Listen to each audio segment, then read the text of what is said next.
Every third Thursday of the month is dope. That's when the education peeps come to pass the scope. Lending a voice and new perspectives on a topic chosen by the collective. Bringing relevant PD straight to you. So what do they call it? It's past the scope, PDU coming to your life. Causing a passion for learning to ignite.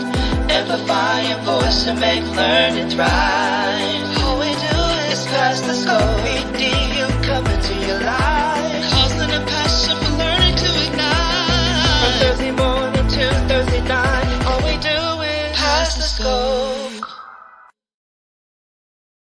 What up? What up? What up? Oh my Hey, goodness. Valerie. It's day 5. Crazy. Look, I haven't even started day 1. You haven't started day 1? No. Well, it is actually day 5 of ISTE 2020. Everyone's getting their virtual groove on. Right now we've got still a couple sessions left to go. But these past days have been wonderful as far as the learning experience is going. But, how you doing, though? I know today was like nuts. Today was slammed. I mean, we've got people out of the building left and right. People are being sent home on quarantine. Classes are having to merge.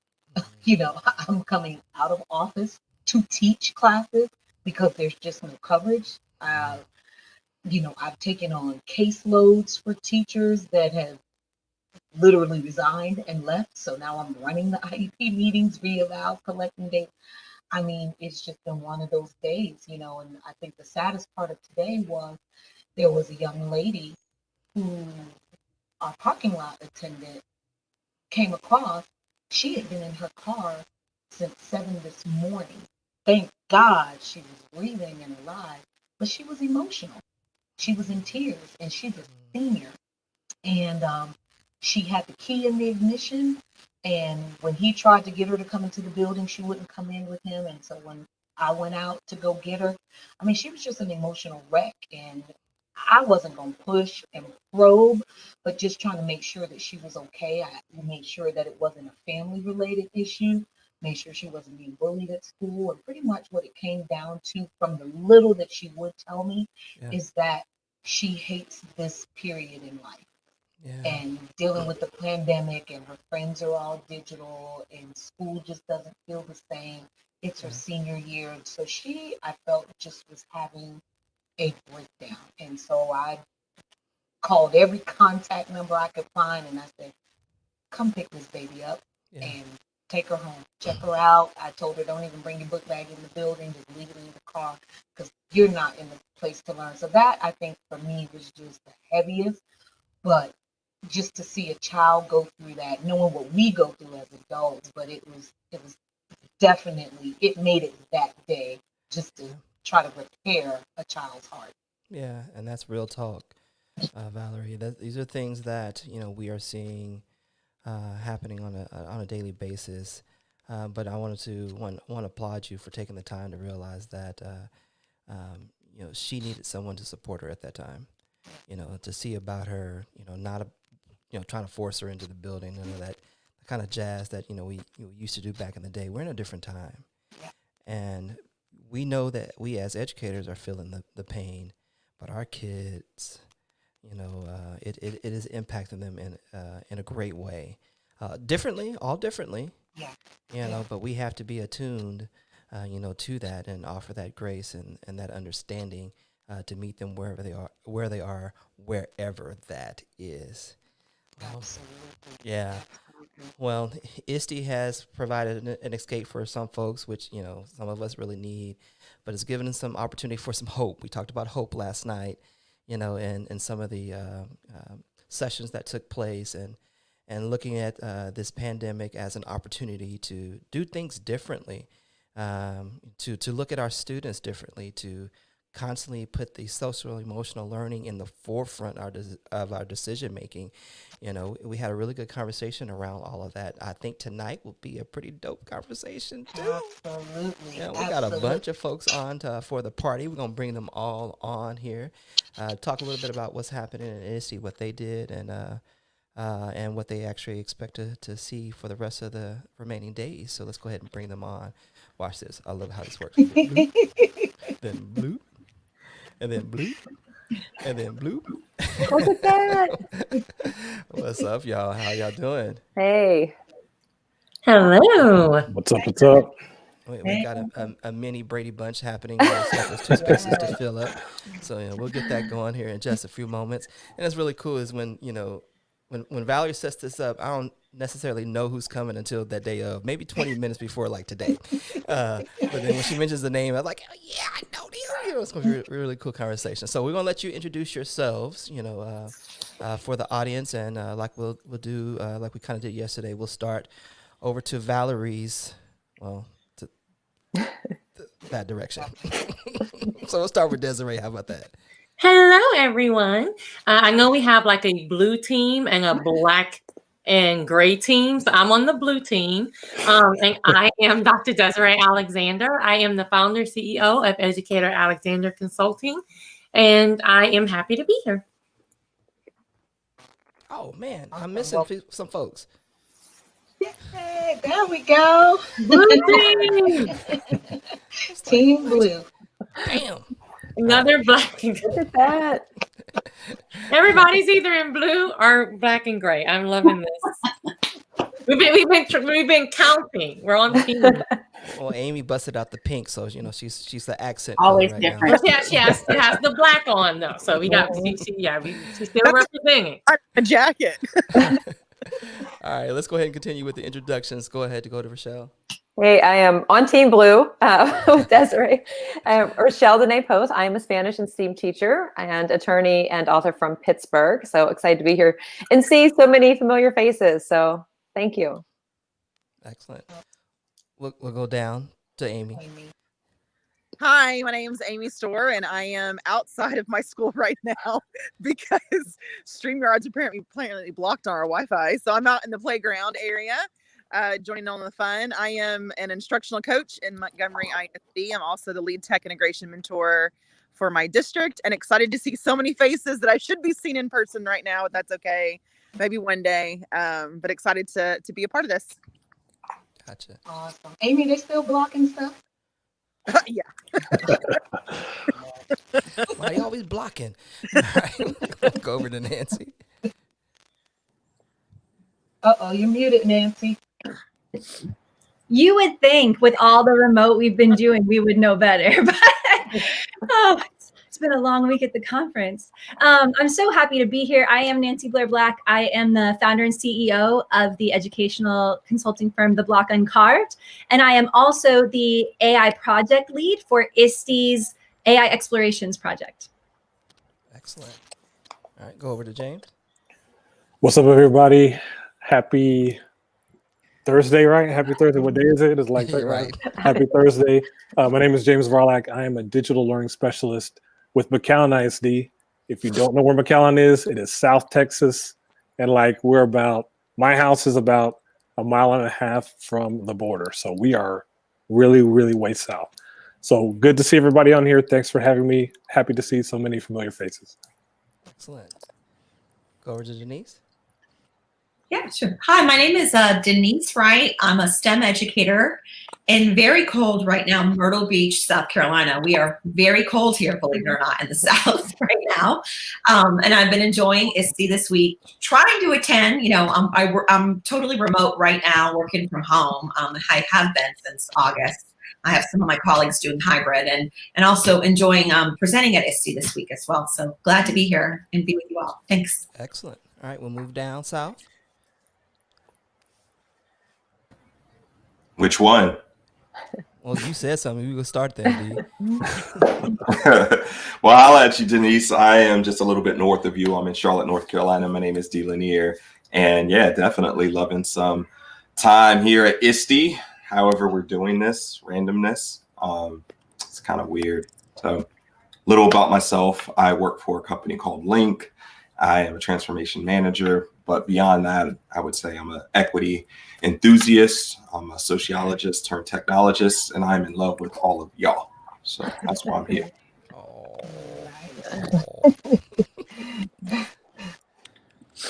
And last but not Hi, least, everyone.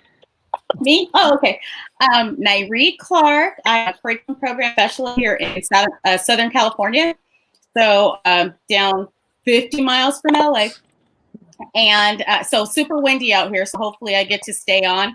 This was my first ISTE in the playground, and I got to have Dee as my moderator. So it was so fun. And we brought them solving time. So I can't wait to talk about that with you guys today. It was so fun. Where's my deck? I gotta get my deck out. I don't know if you noticed, Dee, because sometimes when I do photo ops of my kids' virtual learning spaces, I always prop the solving time cards, in the background. I don't know if you've caught it yet, but I had caught that yet. That's what's up. All right. Well, I think the last sessions for ISTE are ending right about now. Day 5. Had a different schedule. Started a little bit early. We have people here from the East Coast all the way to the West Coast, so we're covered nationally here, which is dope. I'll always love that. But we still are dominating here in Texas, so thank you, Amy and James, for that. But whatever. just want to talk a little bit about your experiences thus far. I was able to catch the solving time, the end of it. I was a little disappointed, but I had just got out of a meeting, but I was able to catch a little bit, and I can see the excitement going on in the room. So why don't Nyree, why don't we start with you guys and tell us a little bit about what you guys did today? Well, I don't know, Dee is the creator of Solving Time, but let me tell you, as an ed tech coach, being able to use it in so many different ways has been outstanding. So when I talk about, I know Dee has on there that you can start with like age 7. I'm like, forget that. I can do that with 2 kids because we talk about it in whole group, and we take each step and we go through. When he came out with the expansion packs, we were actually able to tackle some really hard conversations about equity. So like the equity pack will have, you can talk about inequality, so inequity, so like sexism, what does classism look like? How can we solve a problem in racism? And those are some of those, the problems that I have actually solved with administrators. And we've had our admins actually go through it, as well as our secondary and high school people. So Solving Time has just been outstanding. Being able to simply go through and solve a problem in 5 steps, but really covering empathy, covering compassion, covering how are you going to share this out. It has been transformational. And we started with our GATE students. So rolling it in with our high, our already critical thinkers. For the most part, we started with them. They really set the stage and the model for what that looks like. And then being able to fold adults into there was very instrumental at my school district. So thank you, Dee, for doing the work and just bringing a process. And Dee will probably not even say this, but he listened to so much feedback on we would like this, or this could be better. I think my kids would really like this. So Solving Time really had an evolution. It really shifted and changed, and it made it even easier and even more impactful. I'm actually next week running another session because our GATE families and parents came in, and I ran a session of Solving Time and they want more. So it's like, okay, we can do this again, and we've done it student paced, but they really like the collaboration of doing it live. So I thought that was just so powerful. And I was so blessed to be able to share that today in the Google Playground and showing them how they could use Google tools and, kind of app snacks and allow kids to do the accessibility features within it, but still, having that critical pedagogy in there was just outstanding. So you can share, Dee, but I just, when you have a win like that, yes, people get it, and that's how I left that session feeling. So I'm gonna play dumb for a real quick second, Dee, You know, so solving time is All questions go to Miss Nyree Clark. no. I'm asking you right now, though. I'm asking you. Solving time. You know, she mentioned. You know, especially the equity pack. You know, but so essentially we're using these to help us collaborate or talk through situations to solve problems. Give us a gist of what it actually entails. No doubt. So it is the design thinking process. It is, pick your acronym. Like it's PBL, it's DEI, it is SEL. It's all wrapped up into one. And I really aim to, for my own students and then also for my own kids, to make an activity that would be fun, that would be engaging, and then that would allow for them to share out solutions in a really fun and creative way. And so that's what it is. So if you're familiar with any 5-step problem solving process of any sort, right? Like if you're familiar with the engineering process, if you're familiar with scientific method, if you're familiar with the design thinking process, whatever variant that you know of, it's 5 steps. You start with the problem and you process through to sharing out a solution. So that's it in a nutshell. But the stuff that happens is magic. Literally had a group yesterday that I was doing solving time with, and as a group they selected a drawing to share out their solution to classroom challenges. And when they shared it, it was absolutely amazing. They did it on a Jamboard. Then they talked about like a solution quilt, all this stuff. And I was just blown away. I was like, this is amazing. And then one lady at the end, she said, can I share something? We're like, yeah, sure. She said, well, I didn't write anything on the Jamboard because I was actually really intrigued by the idea of writing a song. And so I made a song. And then she started belting out singing, and everybody's like mouths were dropped. I mean, we were blown away because she could sing, first of all, and the meaning of the words, everything was powerful. And so that's why I made it, really to get over my own boredom with like the same sort of thing we're used to. We assign something. We expect students to deliver exactly what we expect from them. And then we grade them like, nah, kill that noise.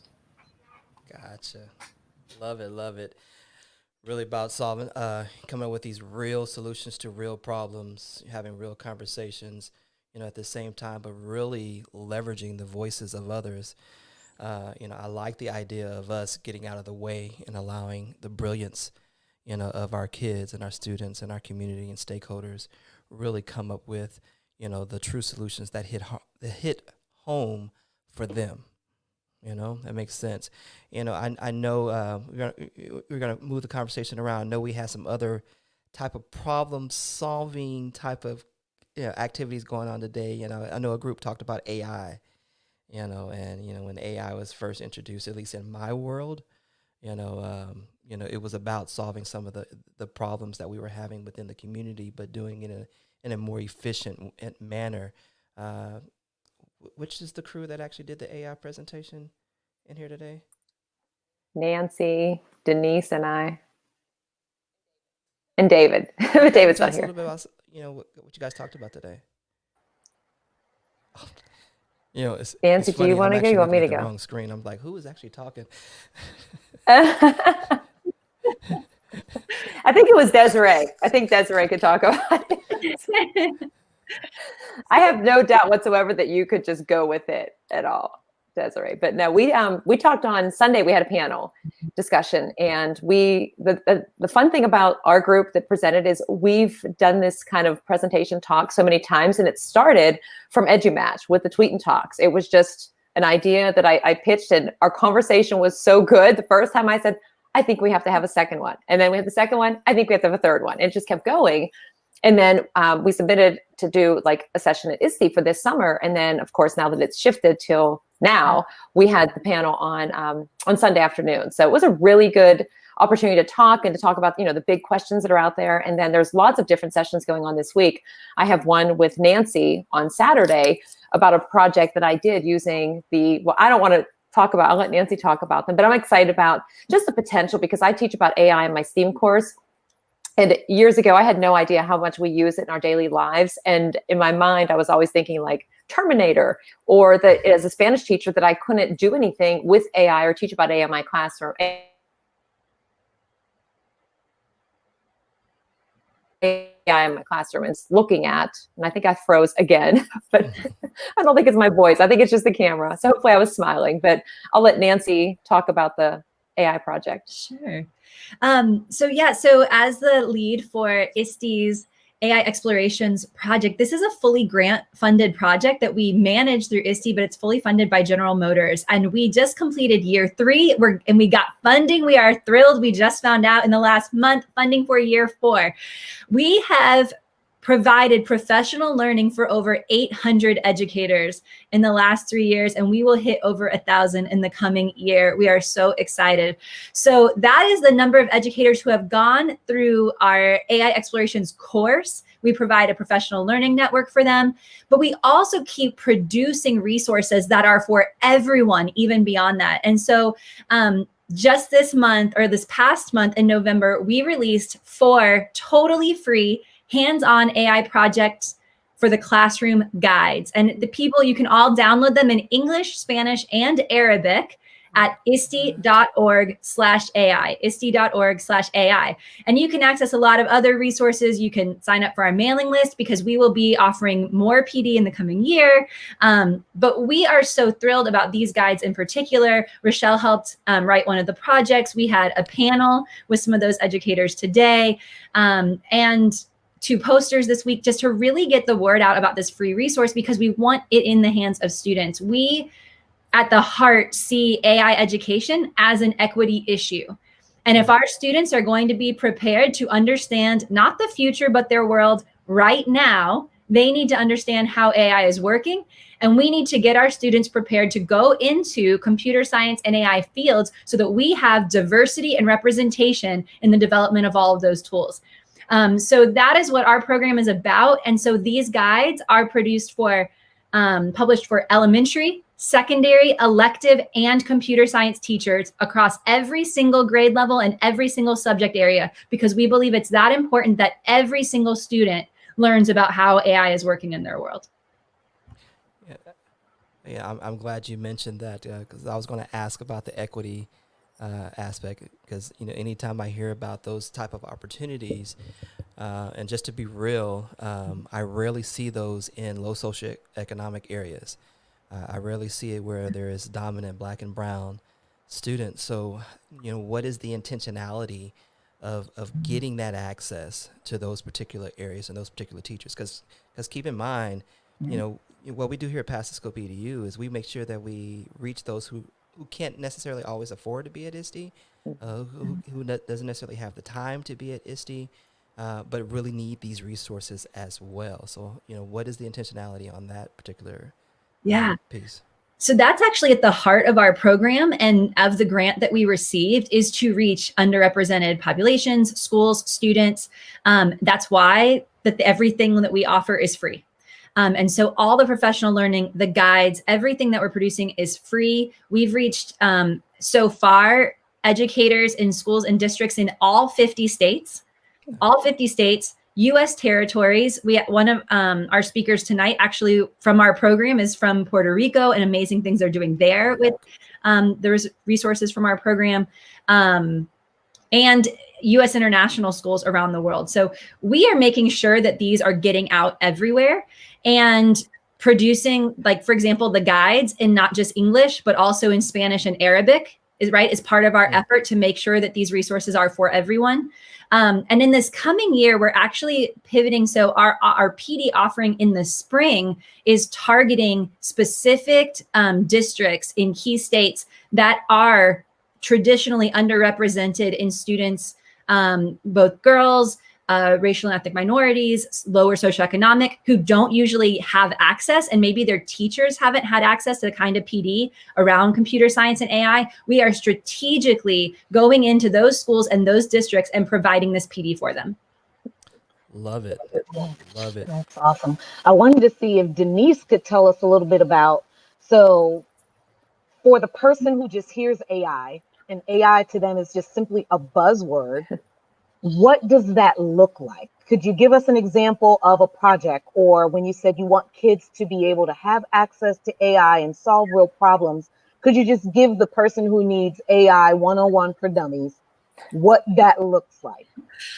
Well, artificial intelligence is basically sort of replacing human intelligence in some respect in forms of a machine.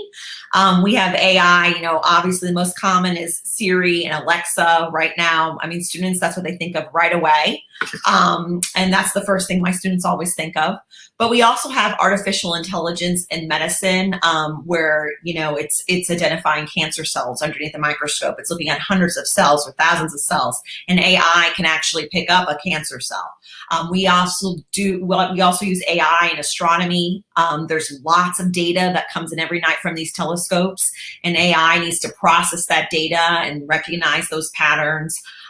We also use AI. My students were state finalists for the Samsung Solve for Tomorrow contest, where they decided that they were going to use AI to design a facial recognition system for our school. Now, we sat there, we submitted the idea, and after we submitted the idea, I got very quiet, and all of a sudden we started talking, and one of the students said, "But what are they going to do with all those faces? Like, what happens if somebody?"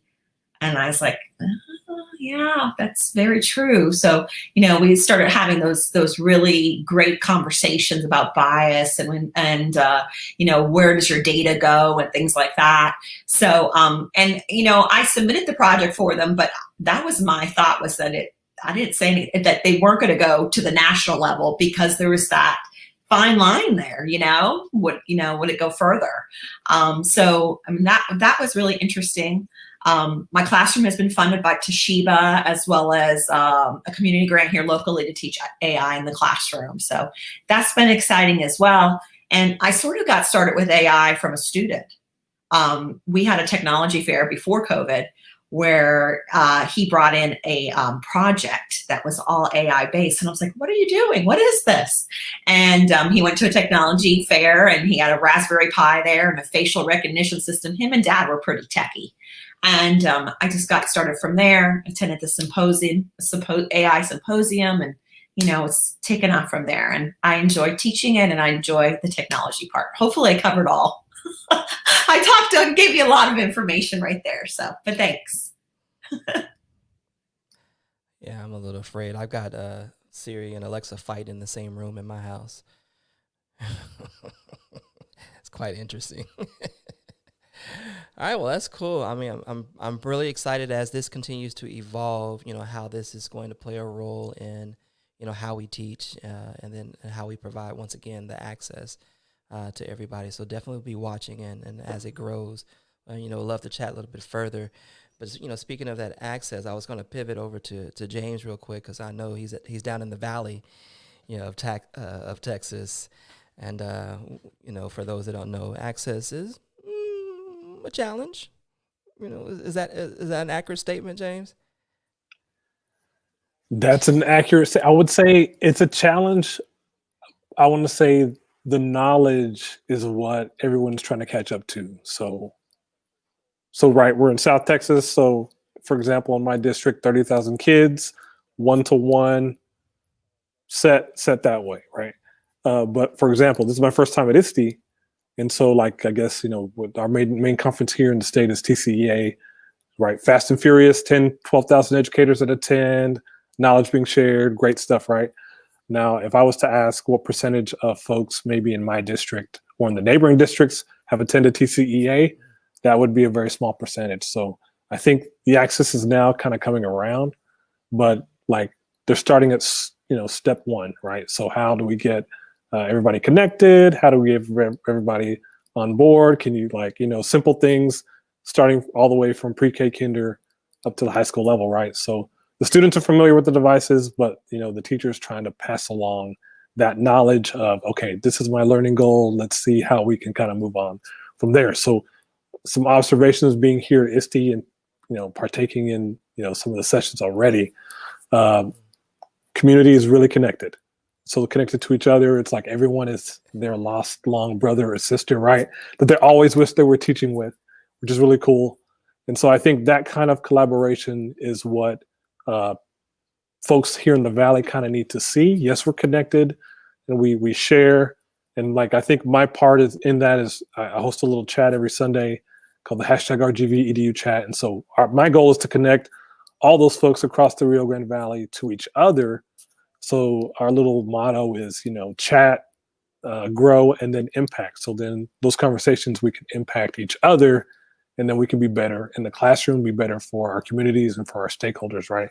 So I think the access is slow coming, but I'm very proud of the work that our educators here have done. They're outstanding. We work with many different challenges, as I'm sure everybody is. Our district right now, 30,000, but we have about 3,000 kids per se coming back in a slow manner. And so it would be great if they had a learning opportunity, the experience to experience an ISTE, right? That would be almost life-changing for them, seeing the information, seeing how things are connected, seeing what's new. So if I was to go in my district right now and mention AI, I would have a very small percentage that would be familiar, but they would all be engaged to want to try that. So I think our students are ready. I think our districts are ready. It's just about kind of getting them access to that, like you mentioned before. And a quick shout out to the mock shop, Brian. I know we're on the mock shop, but we don't get to touch base as much because now it's so crazy. But I will say, if I could, we have a lot of admins, we have a lot of leaders that have been to ISTE, but that lay function, right? Those teachers, maybe some of those teacher helpers, teacher aides. Those are the folks that are kind of in the trenches, right? That need to be connected to kind of learning experiences like ISTE. So we're catching up. And just a quick story. Right about a mile from my house, right, I said is the border. But also along that trip that I make every day, about a 25-minute drive, I get to see the new border wall that they've created, right? So it's kind of like, okay, I'm leaving my home, but I get to see this barrier every single day. And I think about that barrier all the time. I'm like, wow, that's a barrier. It could be to students learning. It could be to connecting with those students. And those challenges are here all the time. So every day, that's a great reminder of how we should continue to kind of inch forward, push forward, because right, an inch somewhere else may be like a mile in our area. So, dude, yeah, you got my mind spinning. We can go a whole lot of places with that.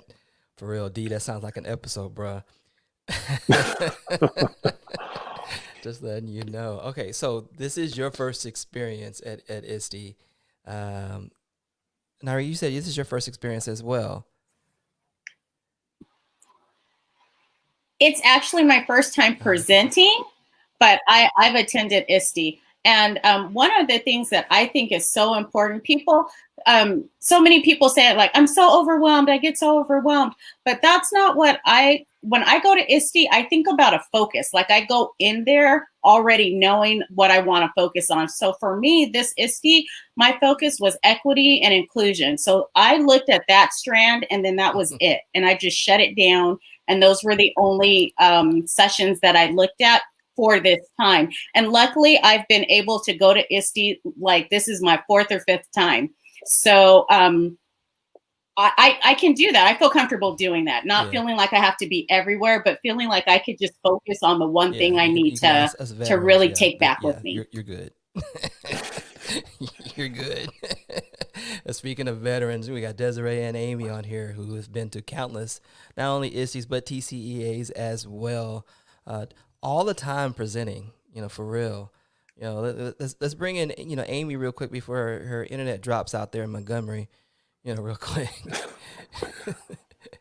Amy, what have you gathered from the experience thus far at ISTE? Yeah, I'm really hoping that, first of all, you can hear me and that I don't cut out. So I told Brian last night that I was going to stay at school. It's 5:30 now in Texas, and I was going to stay here to use our Wi-Fi because it's dependable. I live in Plantersville, which is not dependable. And then I discovered that our district Wi-Fi blocks StreamYard. So then I tried to go in the building because it's cold, and then it kicked me off. So I grabbed a hoodie, and now I'm outside again. And But Tish said you look cold. I am so cold, but I do this for Pastor Scopey to you because I love y'all. Okay, so this, having access to conferences virtually has been awesome. But, and I don't think I'm alone when I say this, I did not take off of work to attend ISTE. So it's been very, very challenging to attend sessions because I'm here at school. So I've only gotten really one full day in, and it's all been super fantastic stuff. And I have like FOMO today because I had meetings all day today, but I look forward to watching the recordings. But yeah, I've really enjoyed it so far. I miss, seeing people in the hallways and the hugging. And I mean, everybody on the screen, I see you once or twice a year because of conferences. And so I terribly miss hanging out with so many of like-minded people, and but seeing you from afar is okay too. But yeah, it's been pretty good so far. I'm looking forward to TCA. I presented this past Sunday with my favorite gal pal, Leticia, about Mystery Skype, and then we'll present again together with my twin sister Diane, and oh my gosh, my mind just went blank. Bunhead is what I can think of as her Twitter name. It's because it's so cold I can't think. We're presenting on Wakelet on Sunday in a snapshot session. So I'm curious about how the four of us are going to get all we want to say within 20 minutes, but challenge accepted. So yeah, looking forward to it. Well, I heard someone say today that, was it today? That they did a session and their part was only 1 minute and 45 seconds. And he related to how much time he actually spent preparing for that 1 minute and 45 seconds. But he said he killed it. So that I was about to say, he better have tore the whole doggone house down with that. You only get one shot. Do not miss the chance to blow. Now, I know Desiree has been presenting a ton already and got more to go, right? Yep, we have 2. We have one tomorrow on it's on digital equity, and it's on innovation, the connection with innovation and digital equity with Matt Highfield, and it's another presenter. I can't remember her name. Screen, right? I think that's her name, Valerie Lewis. So we'll be presenting that on Friday, and then on Saturday we have digital equity, and I'll talk about it every time if I want to. It's digital equity again, and it's about breaking into the space as a person of color presenter. So how do you break into this space? Because it's not an equal space. Presenterville is not an equal space for people of color. So it's how do you break into that, and just kind of being real. We have a panel of amazing presenters of color, and it should be a really, really good conversation. We've talked about it before, and Excellent. That's what we have coming up. I can see that as an overarching theme, even though there's not a real theme, to this year's conference.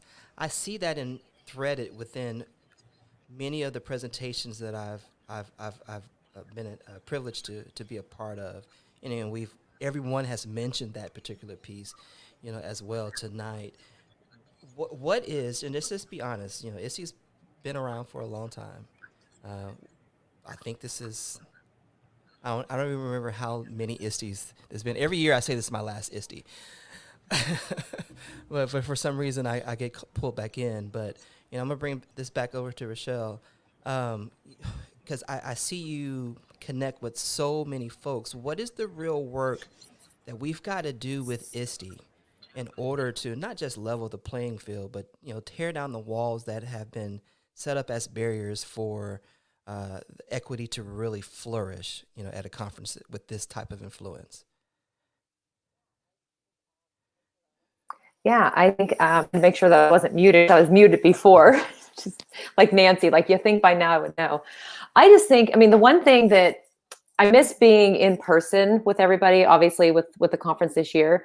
But one thing that I noticed, and I don't know if it's just because of the platform too, it's just the one thing about it is like it's really easy to connect with people and to get involved in different conversations that are happening. And people are reaching out through chat. And I noticed that even in the program, there's a lot of these really current issues that we're talking about. There's different sessions, there's different playgrounds that if you just go through and look at the different presenters, I've loved just kind of hopping through some of the playgrounds. Now today I didn't get to take in many sessions at all. Oh, look at that, Lindsay. But it's nice to see that there are so many different topics and so many different presenters, even in the main stage, like the presenters that are, you got these teenagers that are going and they're sharing their story. I mean, that in itself is just so powerful to hear the different perspectives. And it's nice that people that maybe could never get to ISTE because of the time of the year, the expenses, of course, now with this platform, aside from teaching or working during the day, but it's accessible for us for 6 months. And so I think that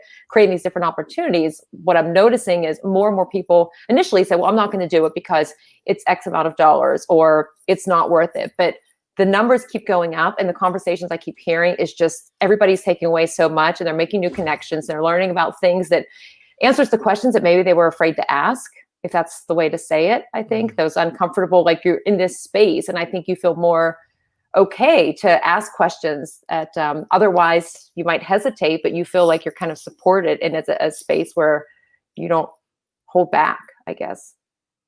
Gotcha. Anybody else want to chime in on that? I do, if it's okay. I'm very cautiously optimistic. I think that, digital equity and equity in general is very trendy right now. I think it's kind of the hot new thing, and that's why you're hearing about it everywhere, which is great. Don't get me wrong, but I want to see where we are in 5 years. Like I want to see where we are when everything, either we're in utopia, right, or we or something else becomes trendy. So I want to see how the fight for equity and the fight for more equitable presenting practices and all that stuff, kind of continues after the trendiness of today. Because we're hearing a lot about it because it's trendy. But, I want to see what happens in the future. So I'm cautiously optimistic.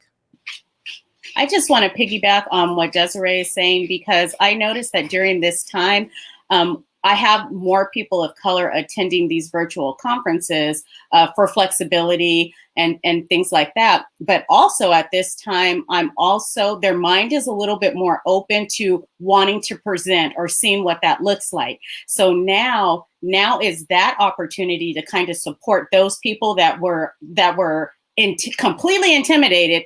But now they're not so much intimidated now. That's what I've been noticing. I've been able to at least hey, I had 2 people that put in applications to do Spring Q, because right now this virtual format feels very comfortable. It doesn't feel that intimidating. So I think too, with what you're saying, Desiree, if we can lay the foundation and make it sustaining, then it won't hopefully just go away when something new comes up, or when there's, you know what I'm saying, when there's a new issue to solve. And representation matters, right? Even as adults, if I see D doing his thing, I'm like, well, maybe I can do that too, right? I mean, just representation matters. I don't care. I mean, it just does.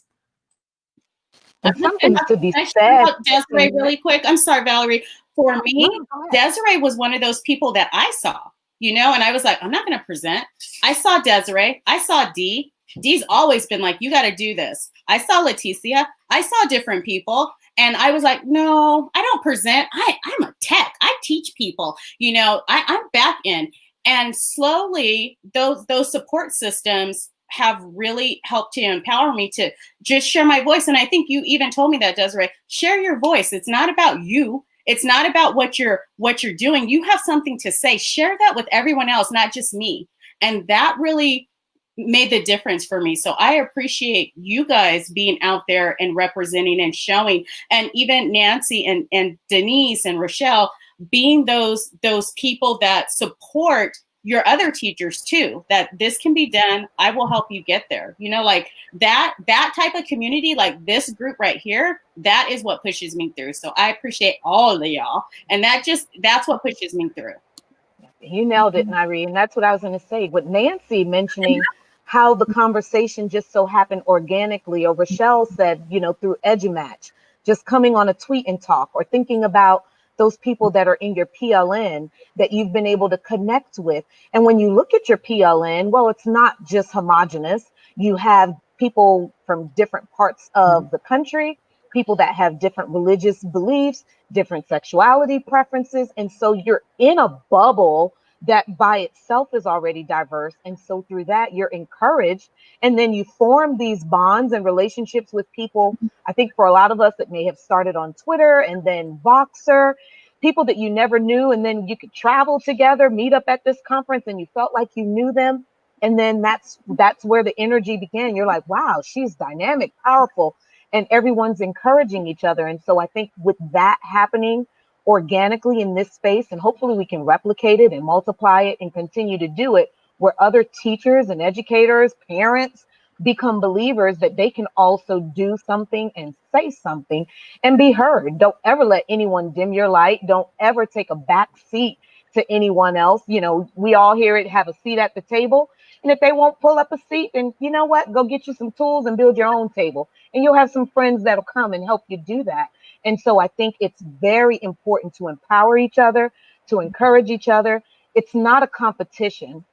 It definitely isn't a competition, because we all have our experiences, and all of our experiences are valid and they matter. Valerie, if I could build on what you're saying, because I do think that there is a shared responsibility. And I want to say here that when I hear you saying don't take a step back, I actually would like some of us as white presenters to take a step back sometimes. And so to me, I have seen it as important. So I've been presenting at ISTE for the last decade, and I present at other EdTech conferences. And I have seen it as a personal responsibility to be identifying these brilliant, insightful educators that I know who are teachers of color, leaders of color, and helping to get them across that bridge. Brandy Wright, some of you may have seen her main stage on the first day. She is amazing. Yeah. That is my EdTech bestie. We met at ISTE 4 or 5 years ago and became like immediate best friends. And that took me like 3 years to convince her she needed to submit to ISTE. Stayed with her till 2 a.m. And I just said, you need to do this, you need to do this, you need to do this. And that was 2 years ago. But we need to be that support. We need to say, you can do this. I will hold your hand and I will step back and let you shine. And I think that is so important for those of us who have been here for a long time to really be that support. And to support you all in the efforts that you're doing and your voice, because it is so important. And so for me, I do still have 8 presentations at ISTE this week, but nearly the majority of my co-presenters are people of color and of all different colors. And I think that if more of us who have been presenting for a long time made that a priority, to step back and let other people have a voice and use the privilege we have as having that reputation as presenters to get those other voices a seat at the table, I think it would be really important. I'm glad you said that, because a lot of us, Pastor Scope EDU, Valerie and I really started doing this at ISTE back in Denver, several years ago. And one of the intentions was for us to, because we've done it, to sit back and amplify those voices of those, who can use the platform, that we've been privileged to have, for so long. And several people that we see presenting now, we're extremely proud of, and we want to make sure that their voices are heard. Are those that we've talked to over these years, at Pastor Scope EDU, at ISTE, and encourage them to say, hey, your story is just as valid and important and as powerful as anyone else's. But one of the blocking is, and we don't have to get into this, is how things are selected. We could talk about that in another story. Nairi, you mentioned Spring Q. We just saw the main presenter list. We'll talk about that at another time as well, because, it was a little light. but we still have that barrier that we've got to cross. So Nancy, you mentioned some folks need to step back who have done it for decades. Me being one of those people, but we still need to break through that barrier of those who are selecting to do the same. I'm gonna leave it at that. We were supposed to be giving away some prizes, but I got caught up in all these folks here. That's typically what we do, and I wish that I can put the private chat, up for other folks to see too, because why get down in the private chat? Take it public, y'all. Don't be laughing. We can't type in the public one, huh? No, you can't. And maybe that's a feature we can actually add. But for those that are listening that are still there, and we'll put this out on Twitter, we have a couple of things to give away. D has said he'll give away a set. What set you gonna give away, D? D, you ignoring me? You just don't want to talk? No. He's got that twitch in his lip, like I really didn't say that, D. Brian. If you don't want to say nothing, I will say it for you then, and I'll show it later on. But we're also, Jennifer Gonzalez is giving away, I don't have the graphic, Valerie. Okay. It's the Tech Guide 2020 as well as our Tech Guide for Teachers 2021. Okay, so we do have that. So, get that off there because that's got the code. My bad. So Jennifer is going to give away, we'll give away one today, tomorrow, and on Friday, as well. Then we have some other books. Mark Barnes. I don't have that graphic either, Valerie. Which Hacking Teacher Burnout by Amber Harper. And I think every teacher could probably appreciate some insight on the burnout. All right.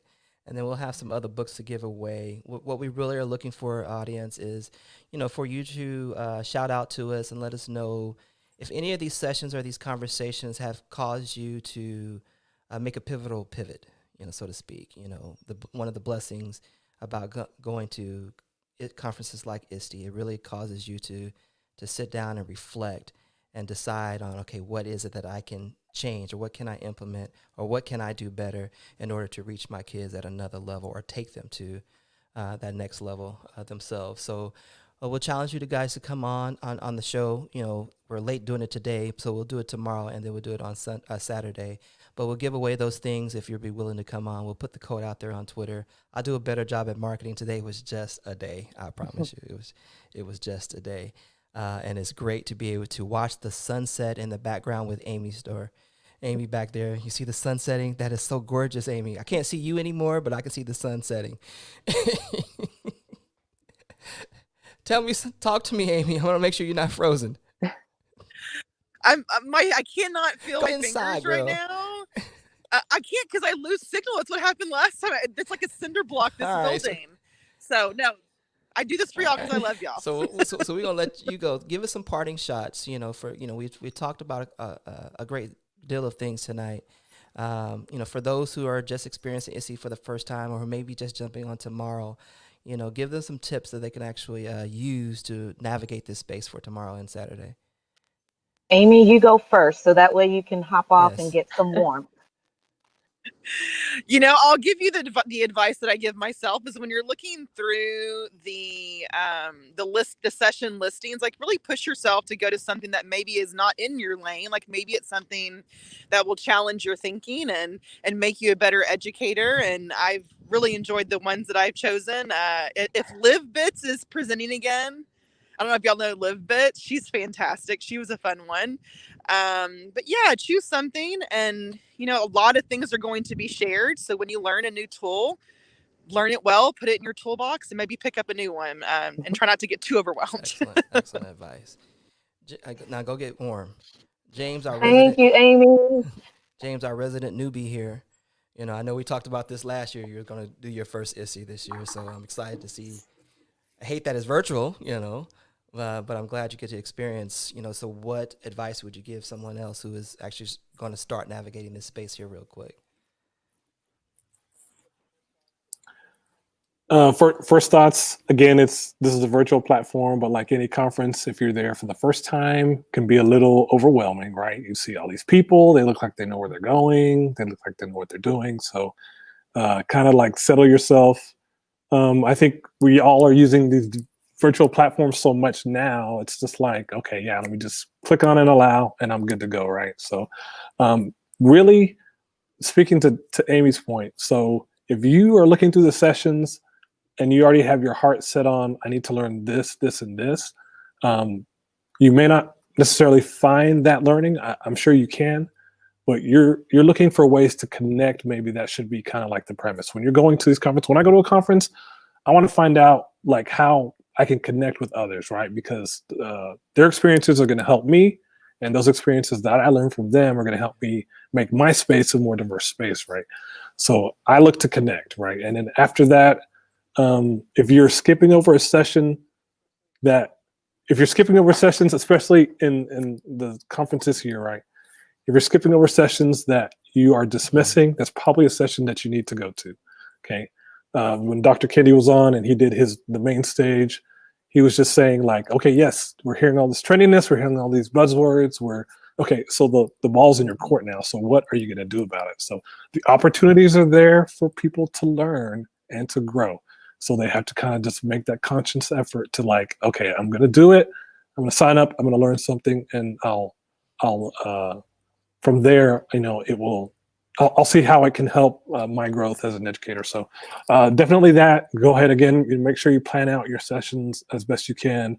And if you can find some that kind of align with the things that you're looking for, go ahead, definitely sign up. But just to take Amy's point, go out of your comfort zone. You will grow as an educator, and it will definitely benefit your stakeholders. Any other parting Right. shots that anyone wants to go ahead and put out there? I see you threw on the hoodie for it too.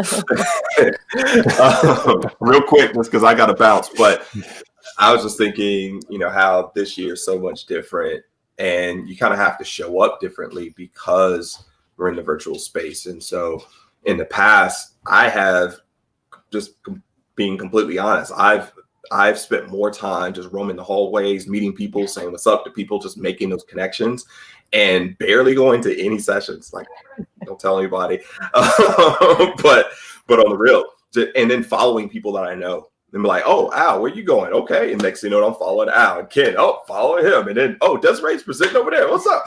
And just doing that, and people that I know connecting me to other people, and just saying, hey, you don't know them, and talking. But in this virtual sort of environment, it's not the same. So what I've learned is popping up in sessions and being active in the chat and letting people know, like, I'm here. You're gonna know my name. I'm like, what's up? Hey, how's it going? Oh, I saw that too. And just like making those connections, seeing one familiar name and giving them a shout out, and just being very intentional in that regard. Just letting people know, I'm here. I'm here to meet people. I'm here to check out the resources that people have. And I'm here to give shout outs to the people that I know. And that's especially helpful for other presenters of color, letting them know, hey, y'all may not know them, but I need you to know I know them. And so we put them on.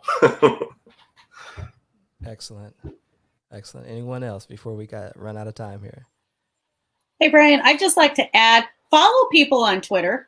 Like, really do. Like what Dee is saying and what James has said is, not only do you talk to them while you're there, go to their social media and connect, because after the conference is gone, you still have them. And that's how you build your PLN, So when you make those connections, make sure that you figure out a way to connect with them outside of when that time is done. And that'll keep growing your PLN and will keep fostering that connection as well. Yeah, I was just going to say the same, like, keep the conversation going. If you get to have an amazing conversation like this with these incredible people, you don't let that conversation stop when the conference is done. You keep reaching out, you keep supporting, you keep asking questions, you keep digging. So keep the conversation going. And that keeps it from being a trend. That's right. Absolutely. So, ladies and gentlemen, for those that are as we're about to end, there are some sessions that are still going on. So right now, if you just go into the conference page and you look up into the program, browse the program, you can see the sessions that are currently going on right now.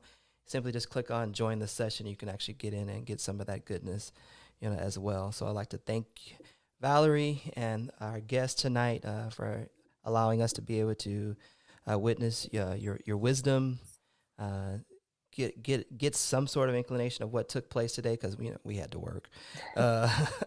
But we will definitely catch up. We'll love to amplify your voices. So I will actually put out a graphic here of the sessions that you have done so far, and the ones that you have upcoming, so people will know to check you out later on. And before you sign us out, Brian, I think Denise wanted to add something as well. I'm not sure if Rochelle did, but Denise had her mic unmuted. Go ahead, Denise. That's just to be sure to go to the poster sessions as well, because there's some great things being shared as during that time. And also I'm looking forward to, I think he's Friday, Hamish Brewer, is that correct? Is he coming Friday? I've been watching his YouTube videos, and I am so inspired. Like, I wrote down and started crying with some of his series, because he's just so inspiring. Excellent. So I look forward to that. Thanks. And Rochelle, did you want to say something? Just what everybody else said, and just to connect, like Nancy said too, like drop your Twitter handle in, start following them right away, just like when you would at a conference, because if you don't do it, you're not going to do it then. Like, you have to act right then. And I'll just put in I didn't say anything, but have a top 10 list.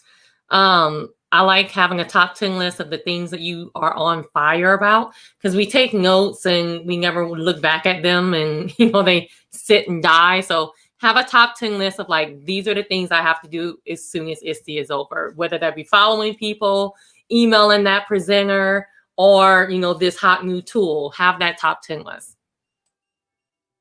Excellent, excellent, excellent. Valerie? Ditto. Ditto. That's just so easy. Ditto. Well, we thank you guys for joining us tonight. Thank you for following Pastor EDU. We'll be back tomorrow at 5 o'clock for another After the Bell session. Take a look at what has taken place and what we have to look forward to the rest of the evening and going into Saturday. And remember, help us ignite a passion for learning, one scope at a time. We'll see you next time. Peace.